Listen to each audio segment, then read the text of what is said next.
Old and in the Way sisters. Laugh and learn with me, Janet. And me, Nancy.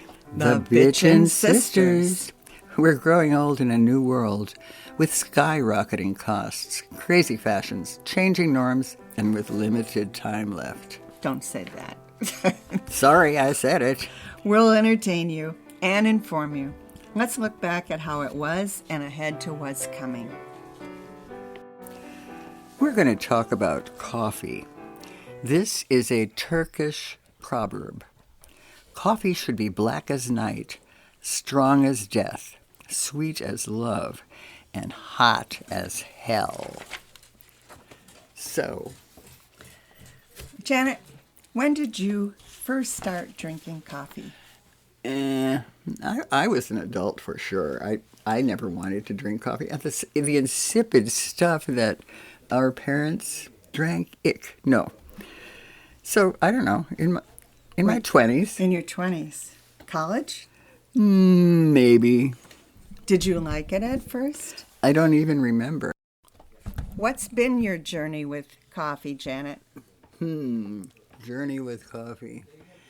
I don't remember much except I remember quite a few years ago you introduced me to what I now call coffee dope. Oh, no. Yeah. And I Creamer. loved it, and I used it in my coffee all the time. Like hazelnut And I creamer. think I gained a lot of weight on it. And then I just said, I have to quit. I have to. So I quit using it. And now I drink it black.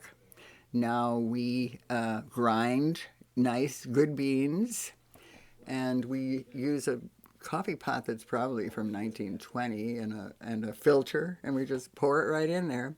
Once in a while, we have someone watch our house for us. They can't figure out how to make coffee. You don't just push a button and it comes out. What about you? Well, for me, I started after college when I got married, I think.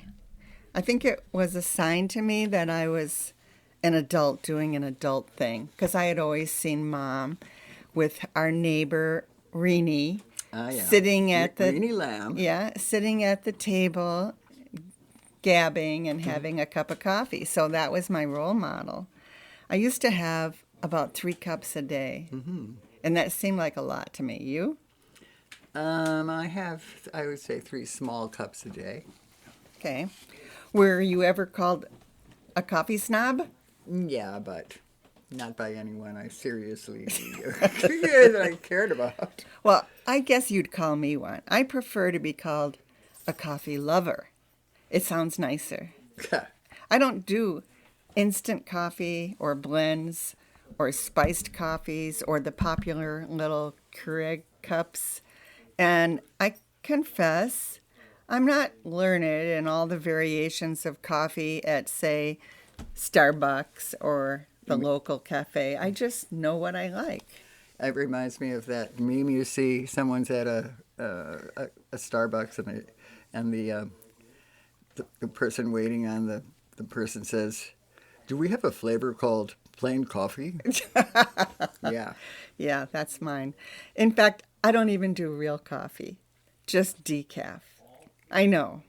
You see the face I'm making. Yes, even my son says, "Mom, what's the point?" Mm-hmm.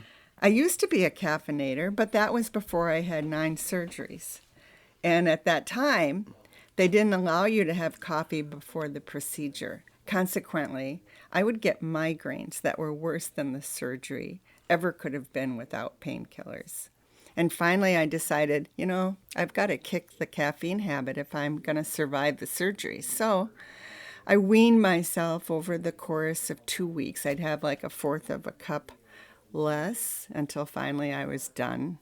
And I was extremely related that I no longer had a caffeine addiction. Mm-hmm. Anyway, back to being a decaf coffee lover. Wait a minute, though. It reminds me of something my former doctor said. He had gone to Haiti. Oh, it was maybe, 10 years ago or so. There was some big crisis. And his biggest problem there was he couldn't get coffee. And he had this horrible headache for days. Oh, yeah. And after that, he said, "That's it. I'm never going to let this happen to me again." Yeah. It's like well, it is. It's an addiction that your body has, and we all love it because we love coffee and we don't want to give it up. But you don't want the migraines. I certainly didn't.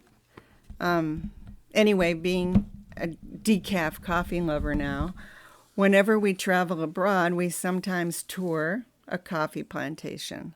That was the case. That's funny. We tour the tequila Oh, plantations. coffee for me.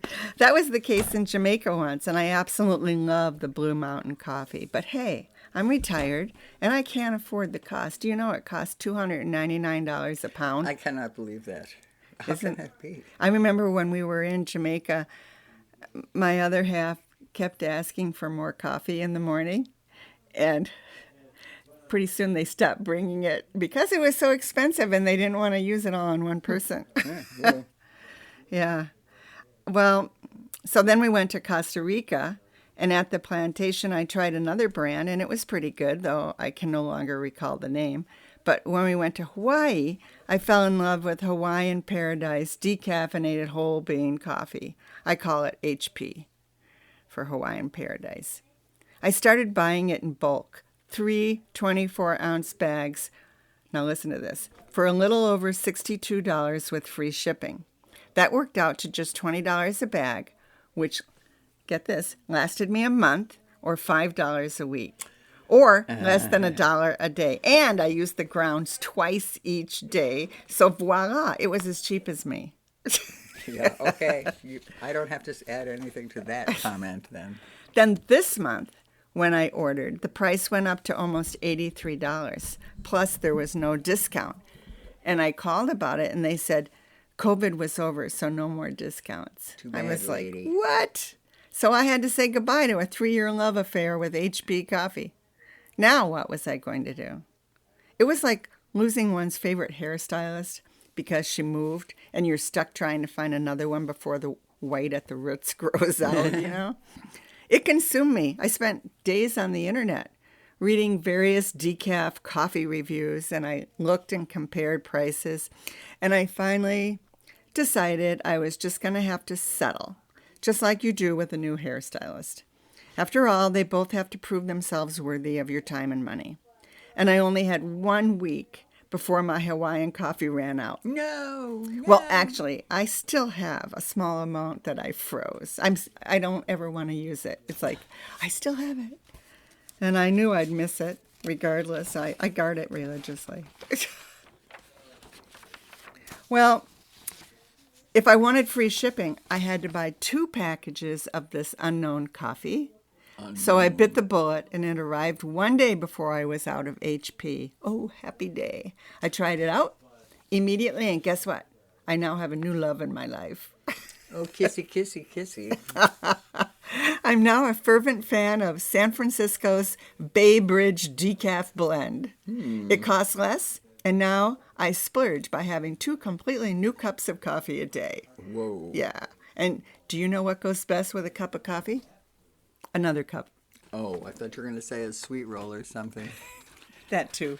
Well, what a happy ending. I'm so glad for you, Nancy. I hate to see you have to go without coffee in any way. Thanks. Janet and I come to you twice a month with new episodes. Some are funny, some are serious. Some are just our crazy opinions. I hope you enjoyed our show today. Me too. It's been a pleasure. Music by Hall and Sidnor.